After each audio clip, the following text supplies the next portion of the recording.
ایک سائل پوچھتے ہیں کہ وضو میں سر کے مسح کا حکم اور طریقہ کیا ہے؟ یاد رہے وضو میں 4 فرائض ہیں۔ سورۃ المائدہ آیت نمبر 6 میں اللہ پاک نے فرمایا یا ایھا الذین آمنوا اذا قمتم الی الصلاۃ فاغسلوا وجوہکم وایدیکم الی المرافق وامسحوا برؤوسکم وارجلکم الی الکعبین۔ اس آیت میں وضو کے 4 فرائض کی تعلیم دی گئی ہے، اور سر کا مسح کرنا چوتھائی حصے کے برابر یہ تو فرض ہے اور ضروری ہے۔ اگر کسی نے چوتھائی سر کا مسح نہ کیا تو وضو نہیں ہوگا۔ البتہ پورے سر کا مسح کرنا یہ سنت ہے، اور رحمت عالم صلی اللہ علیہ وسلم سے اور صحابہ کرام سے متعدد احادیث میں منقول ہے۔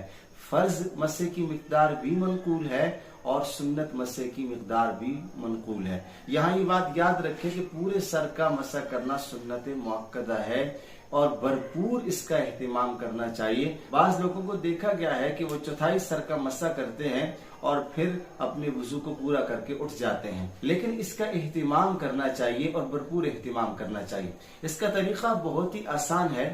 دونوں ہاتھوں کو تر کر کے ان کی انگلیوں اور ہتھیلیوں کو سر کے اگلے حصے پہ رکھیے اور یہاں سے ان کو پیچھے لے جائیے اور پھر کانوں کا مسح کیجیے، اور پھر آپ گردن کا مسح کر سکتے ہیں، البتہ گلے کا مسح نہیں کرنا چاہیے۔ وضو میں سر کے مسح کا حکم اور طریقہ حضرات محدثین فقہا نے تقریباً یہی بیان کیا ہے اور یہی راجح ہے، لہٰذا بھرپور اس کا اہتمام کرنا چاہیے۔